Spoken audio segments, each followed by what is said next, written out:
Welcome back to another episode of the Real Teachers of Atlanta. Today, we are going to be discussing life after teaching with our special guest, Mr. Coleman. Woo, woo! So glad to have you on board with us today. Mm-hmm. Let's get into it. We got the queens in the house, y'all.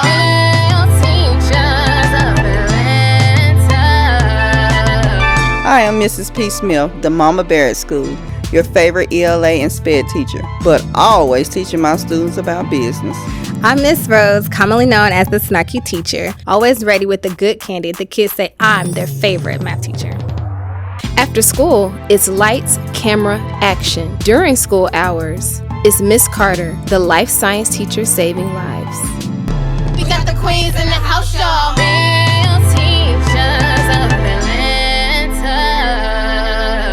How is life after teaching?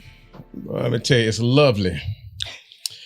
After coming out of that classroom, it's probably the best feeling in the world. I ain't got to get up in the morning and deal with them badass kids. Okay, let's go ahead and start it off. Let's go and get into it. Let's go and get to it. You know, because, before, we was working at the same school. That's how we met. Mm-hmm. And before, I remember you feeling like every single day that you did, I think you knew when your time was up. But for me, I know we were both in business, so I kept trying to motivate you to go every day to get that extra check. Right.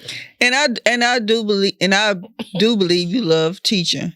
But I think that with so many dynamics within the school that it started to turn you off for as the profession.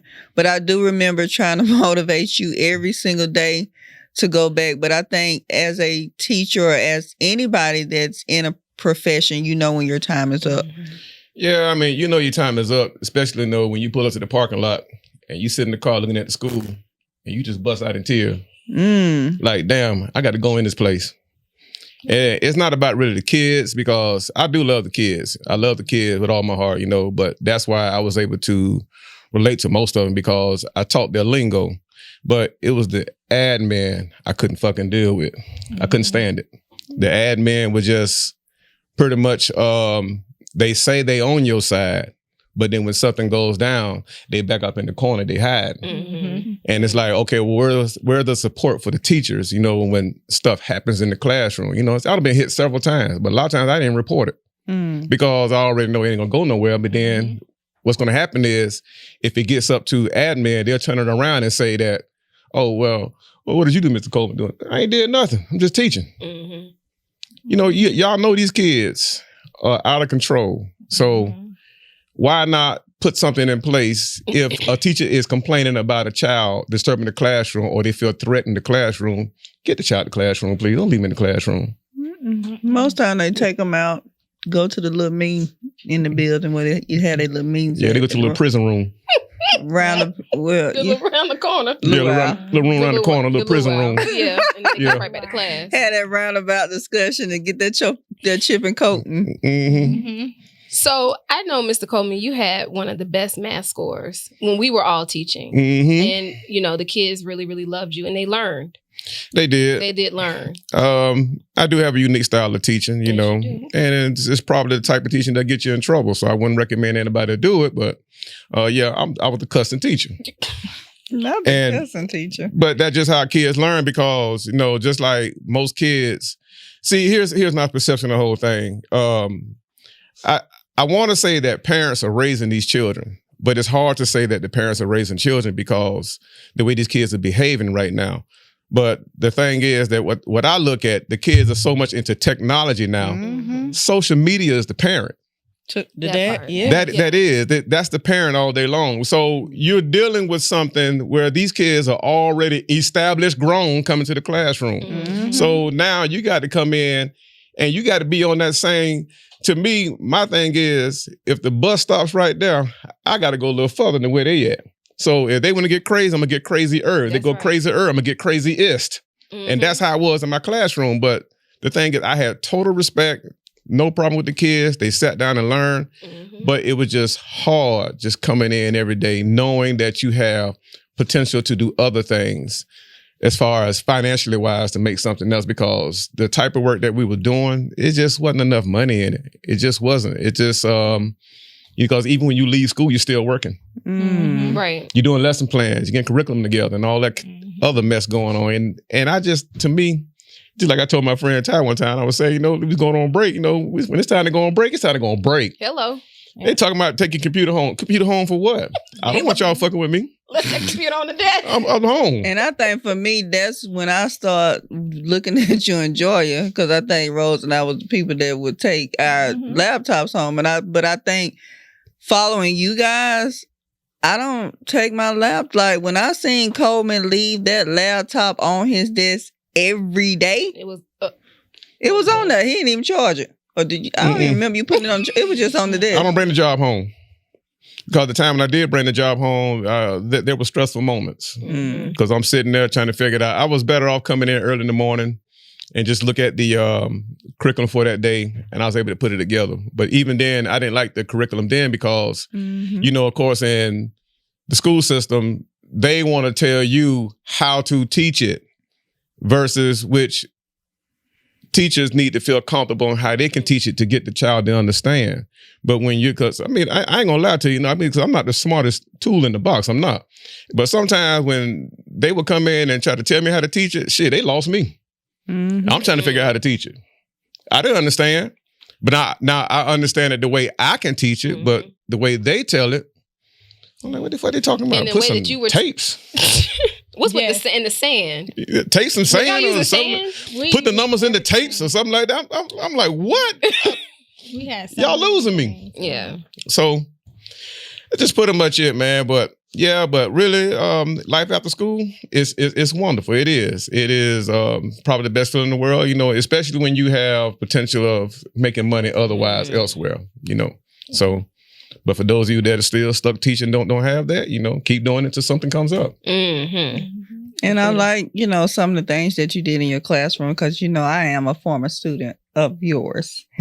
And I know and I know your strategies and methods. And one of those are applying real life implications or to your math strategies. Yeah. You have any examples of that? Okay. We don't want to talk about them. Got it. Okay, just wondering. Just move on from that. Oh yeah. With my examples, like I say, it was very unique. If you got 5 holes in the corner, 2 niggas gonna pick them up. How many holes left in the corner? There we go. So Showtime. well, sometimes they pick it up that way. That's how most kids get it. But I was a high school teacher for a long time. Oh, okay. In Florida. So the high school, it wasn't no problem. It was a problem when I went to middle school. But I tried the professionalism in middle school, and I wasn't getting nowhere. It wasn't going nowhere. So when I went back to my old ways on how I taught in high school, all of a sudden middle school kids caught on.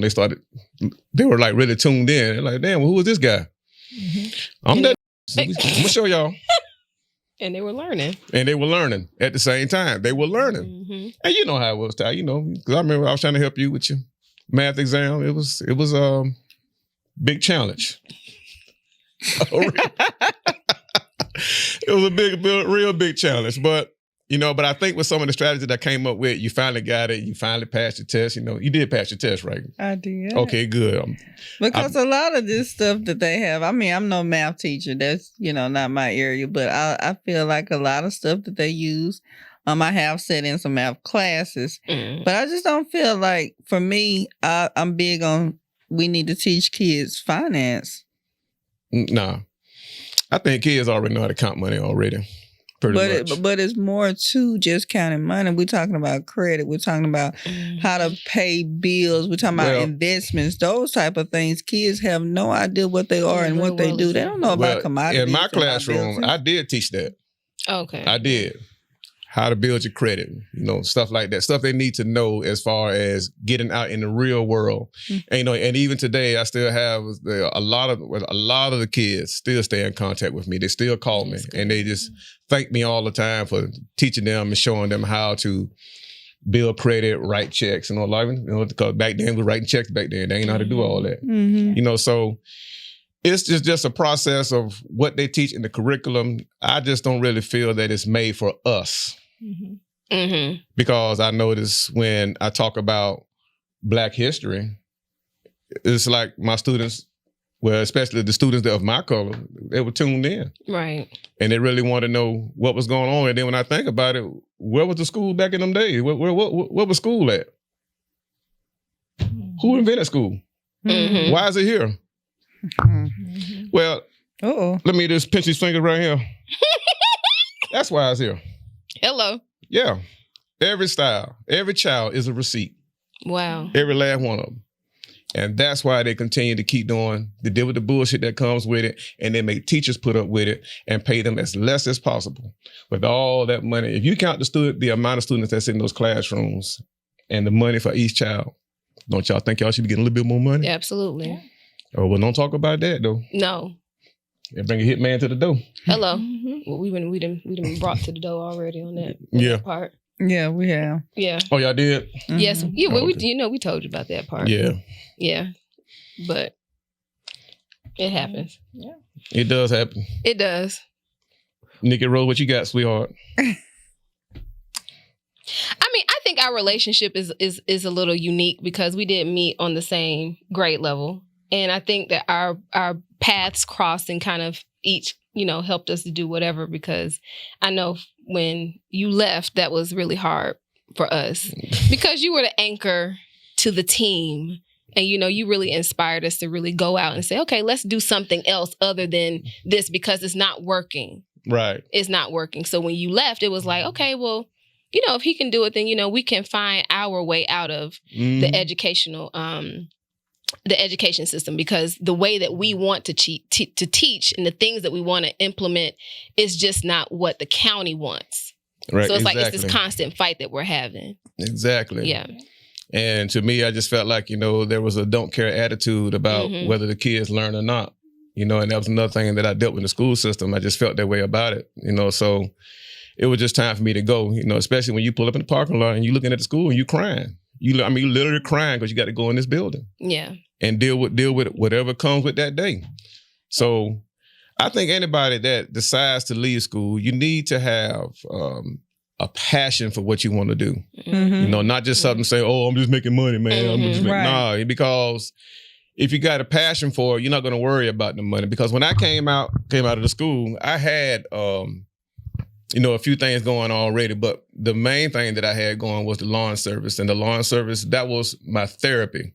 That was my therapy for me, because I can go out there and I was able to, I don't know, it's just something about it where I do a full day's work of lawn service and I get in that day, I'm just as relaxed as I want to be. I don't know, maybe because I ain't have to deal with kids all day long, but I remember working in the school system, man, my head used to be hurting every day.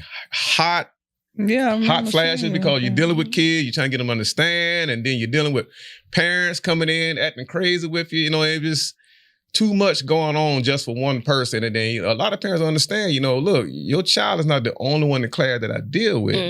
We got 25, 30 kids in the classroom, we're trying to manage. Absolutely. So when, what was the final straw for you? I think the final straw for me was, I had a student, y'all know who he is already, but he was a problem in some of the other classrooms. And one day he was in my classroom, and I thought that me and him was cool. I got him settled down, because they always say de-escalate, so I had got him down. So then he decides to cut up in my classroom. And my classroom already know that we don't do that playing around the classroom. It was strictly about business. So he come in and try to do all that playing around, and then I kept getting on him, and then, and then he made a comment, oh, I'll try you. And I was like, oh, no. That's not where we want to go here, man. So I tried to talk to him and get it back down again. So when I was walking around checking papers, he got up and he bumped me. And I'm like, bro, you gonna say excuse me or what? I ain't gotta say excuse you. I said, hey, don't bump me again. And I meant that too, because I told myself today, I'm finna get fired today. I told myself that. Because that bumped me one more time, it's finna go down. And he did it again. Before I know it, I had him up against the wall. And while I had him on the wall, my mind was already processing. Well, you're out of here. So, go ahead and just do it right. So I went and cussed the little kid out and made it what it was. And then after that, they called me up to the county and everything. And then even when I got to the county and they were questioning me about different things going on. What did you say? Or we have a record and all this here. I said, look, I don't really care what y'all have. I say, just bring me the paper, let me sign it, let me go. And that's it. Because I'm at this point, I'm done. I'm just done. There's a lot of teachers that I know that are at that point. They have this, and pretty much like your story is the same way that they feel, where you just kind of start like the fire for teaching just kind of dies because you're dealing with all the other stuff. But every teacher that I know, I was telling our producer earlier, I have 3 teachers now that I'm coaching out of the classroom that I'm working with them to help them navigate their way out of the classroom. And literally they all have the exact same story where it's just some incident where they're just like, I'm tired. It's just ridiculous. But it's not the kids. It's the admin. It's the pressure of the job. It's the bringing it home. It's the 60 and 70 hour work weeks when the results are the same, and that even isn't enough, and they're losing time with their families or what have you. It's all kind of the same story, but they all have that same moment that you just described where it's just like, yep, this is it. I don't even care. This is it. I'm done with this. Yeah. Yeah. And then, I think I saw enough videos too, because I watch social media a lot too, like World Star Hip Hop. That's probably one of my, to me, that's my, how people watch ABC News, CBS News and all that. Well, see, World Star Hip Hop is my news. Okay. Because it's real news. So I don't think it's, most of it's not staged. So when I watch a lot of the stuff, they have a lot of classrooms with teachers dealing with students. Well, I just put myself in this situation sometimes, man, boy, is he getting his ass whooped in there? I said, man, they just going back and forth, arguing, throwing chairs and all that. I said, man, it's become more like a battlefield than trying to teach. I think so teacher news all I think the future of schooling is going to eventually go to homeschooling pretty much, because even some of the people that that I talk to, they don't let their kids go to school. They homeschool them now. So, and I think that's going to start accelerating maybe in the near future, where most kids are just going to be home. And because they don't want to deal with it. Option. No, it's not. Huh? I don't think that's a bad option. It's not. Because again, what the kids are learning, they can't apply. It's good to know about, the solar system. But, at a certain point, how can I use this? What is it that about the solar system that I can actually apply, unless you maybe grow a garden or something. But the kids are learning all of these different things, but it's how is this applicable to my life? Can they learn how to balance a checkbook? How do they start a business if they're working with math? We're teaching these different things, these systems, but the kids are not learning because it's all antiquated. These kids these days need to actually, whatever you teach me, I need to be able to use. And I just feel like it's just outdated. I mean, I think, like you said, they could, I don't want to say we don't need to learn about solar system, because it may be that one kid in your, for me, I don't want to learn about the solar system, but there may be the one kid in your classroom that they're crazy about it. But what I'm saying, like you said, gardening or whatever it is, that they can really not just sit up in the class and do a worksheet, but become more hands-on with a lot of the stuff that we're teaching them. Like if it's language arts, they're reading, let them become the character. Let them make a project with things so they could touch, feel, and taste it. We're making them be very descriptive in their writing. They really need to be critical thinkers, hands-on. And education is just not that. Right. And just to go back to what you're saying about, the critical thinking part, I think as a teacher, you have to be creative. So although the content may be a little bit kind of outdated, how can we critically think about this situation? If I'm teaching about the planets, there's only so far I can go with it. I can't go into astrology, because that's really what you need to use the planets for, in certain situations. They don't even know what that is. No. So I can't they don't even know what that is. I can't talk about how the Jupiter conjuncts Saturn or your rising sign, like those type of things. You get in there I can't do that. You need to come up to your own school, because you get in there so I can't do that part. That. Because then the parents will be like, okay, well, what is this? But those are, if you anyway, that's a different situation. But how can we graph maybe how one planet's mass is bigger than another planet, and you figuring that particular piece out? Mhm. That's that critical thinking part in science that I have to teach. But as a science teacher, there's so much that I can actually teach that you can apply to your life, and it stifles me as an instructor, which is why, there's only so far I can go. So let me teach critical thinking, because that is a part that you need in life. You have to know how to critically think. You have to. So, Mr. Coleman, at any point, do you think you will go back into some form of teaching? Nope. Okay. That was cool. Nope. Okay. I'm done. Wow. Even after I left teaching, I guess the rumor got around to some other teacher friends, and they were calling me to, "Oh, you can come to my school. Come to my school." No, I mean, after a while, the fire, the passion that I had in the beginning is not what I have now. It's gone. It's just complete. It's just gone. And I'm gonna tell you how gone it is. You know how you be in love with somebody, and after they done you bad for so long, fuck that motherfucker. I'm done with them. Oh Lord, the thrill is gone. Yeah, I'm done. So that's pretty much it, But like I said, I do still have the love for the children. I love them. I do. And even when I see them in the streets, I still go by and see some of them still every now and then. Just check on them, see how they doing. But but me going back, I don't know. I just don't feel like that the type of person that I am, and I know there are others like me as well, I don't think the school system is ready for that. Because if you're going to get these children, you're going to have to go to unprofessionalism. That's right. As bad as it sounds, but it's just going to have to be that for these kids to learn today, because even at home, parents are not professional. The parents or any other family members, they're not professional, because they sit right there and talk about all types of stuff around their kids that they know they shouldn't hear, but they talk about anyway freely, as if it is like no child is there. So. But in the classroom, they expect the teacher, get away from the reality of it and come into this fairy tale land and teach them this curriculum so that they can get it down. But how can they get it down? Because now we're doing something that's fake. And I think all kids like genuine. They like realness. That's what they like. And I think that was the reason why I think that was some of what my success with the kids, because I just kept it real all the time. They bother me, I come cuss them out, we good. And after that, we friends again, we good. But a lot of teachers just not gonna do that, because they feel like, you shouldn't be doing that with that child. But the thing is, you don't really understand our Black children. You don't.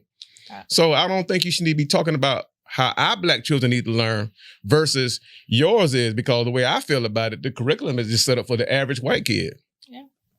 Our Black child can't really pick up on all that. Huh? They need to be able to see themselves in the curriculum, especially positive images of themselves and things that they're interested in. They don't. Yeah, you can learn about World War II at some point, but what were we doing before then? Who cares? Right. And I asked that question one time in a meeting one time. What can we do to put together a Black curriculum? It was Silence of the Lambs in there. Everybody went quiet. Crickets. And they danced around my question. They just went on to something else. Yeah. And that frustrated me, because I'm concerned about our children. Our kids are falling, and it's getting more into the social media world, because that's what's teaching them more than anything else. Yep. How do y'all think we learn all these new dances all the time? You remember we tried to dance? Well, how did we get it? Because we saw it well. So you know what they're doing. Media. Yeah.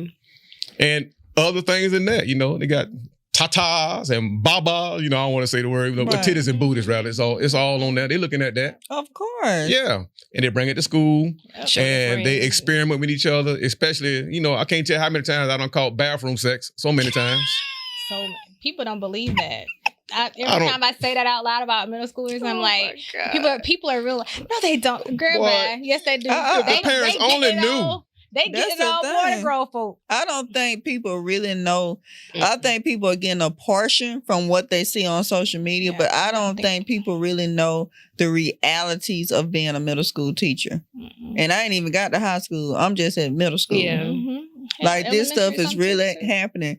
And just to go back to what you were saying, Mr. Coleman, how you can't, we as teachers, of course we have to be professional. But I think at some point, like you said, the kids are not getting it at home. How are we going to stay professional when a child's spitting on you, hitting on you? These children come to school for war. They coming to fight. Ready to fight. At some point, that professionalism got to go out the door. See the girlfriend or boyfriend, you know, that's what they come to school for. They do all that. It's like they're scared. Like, you know, some of, you know, administrators act like they're scared when it comes to disciplining our kids.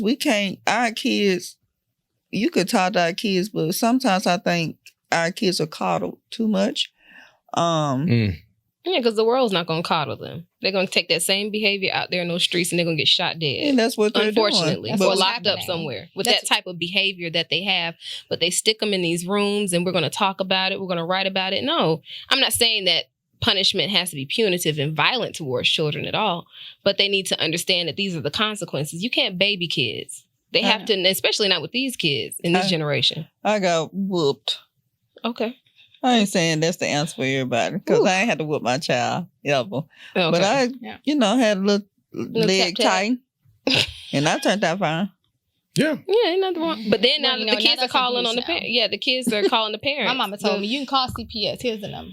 Yeah, they're calling the police on the kids.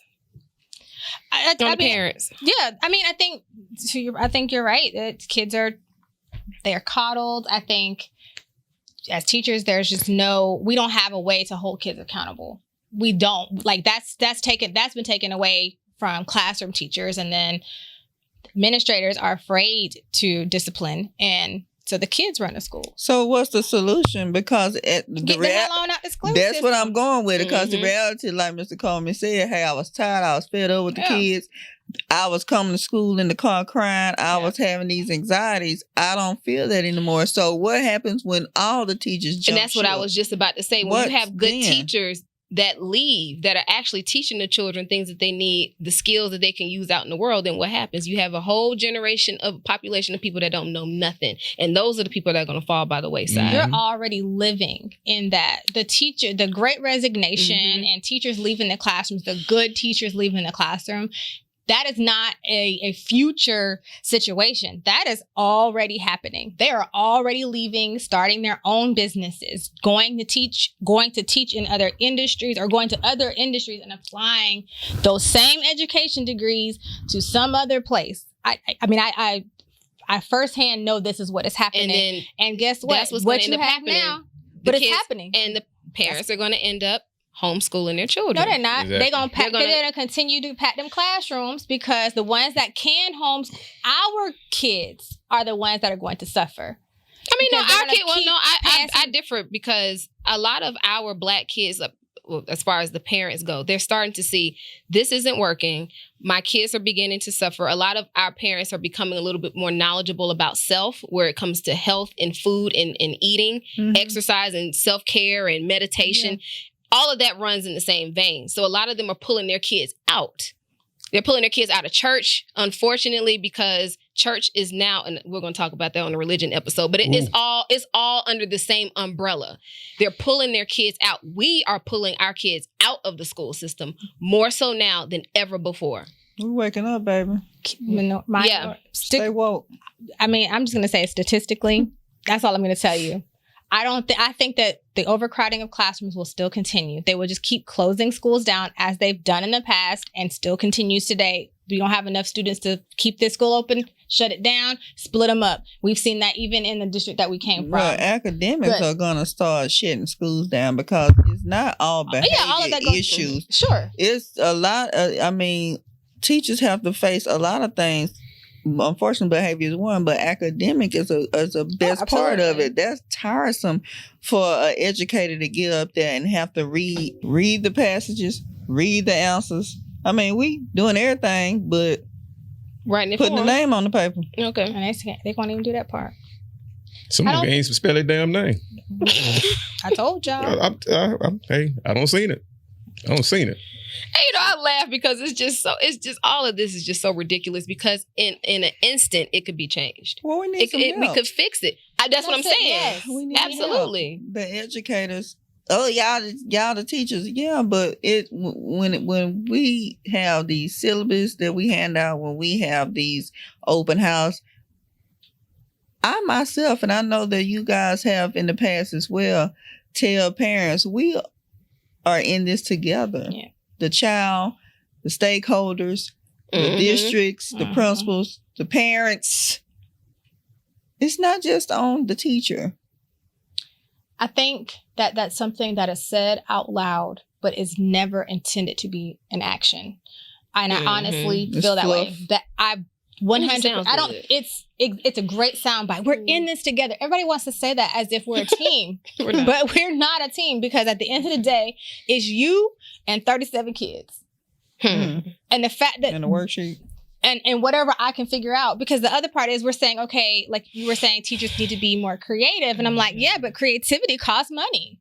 So if I want to be more creative, I can't tell y'all how much money I have spent on classroom stuff, because I want to be bring it, make it tangible, make it something that the kids can, resonate with. And I'm not saying that we shouldn't do those things. You know what I mean? But I'm saying out of my already baby check, got to turn around and do it, because I'm the one taking the initiative. Because when I say, hey, school administrator, AP, I need money for this to provide for my kids, they ain't got none. But they got some for that dry pizza they sent. Well, I mean, if it quack like a duck, it's a duck. We all know that public school is not set up for students to be successful. Like, I wish we all get to the point. It's not set up for citizens to become successful in this world. You have to have people. It has to be a tier. And you have to decide what tier do you want your child to be on. And with that said, you need to figure out what you need to do to get your child at a place where they are not going to be struggling financially. Yes. Public school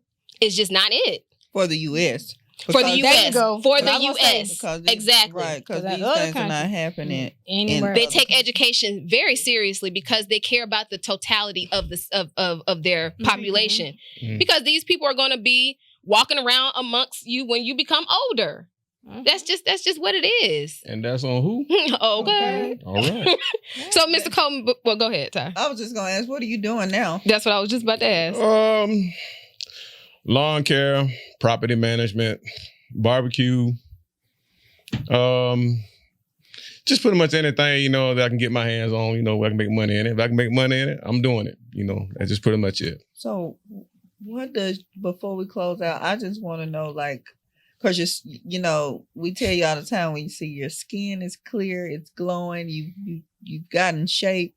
What does your days look like? Oh, man, my days, well, one thing about leaving school, I noticed my diet changed. I wouldn't eat all that junk stuff anymore, because how in school, they like to bring out cakes and cookies and all that. And I mean, kids already hyper enough already. And then plus you sitting there, because the sugar's like cocaine to most people anyway. So I'm sitting there looking at the cooking like, yeah, I'll just get a couple of them eat one time, you sitting around there sick and carrying on. And a lot of days I had that too, coming to school sick, But since I left the school system, I don't even think I've been sick since I've left school.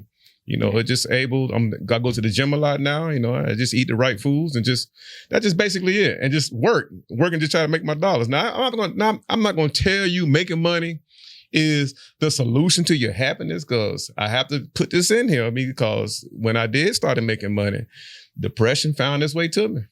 It comes. And I think that's for anybody. But it's all about within you. You have to make yourself happy on the inside in order to be successful. Yeah, agreed. Well, we are so glad that you have graced your face on our show, The Real Teachers of Atlanta. Thank you for listening in on us. You can catch us on YouTube, Instagram, Facebook, TikTok. Yep. Yeah. We're on all social media platforms. We out. That's it. Bye. Bye. You gotta say bye. Oh, all right, bye.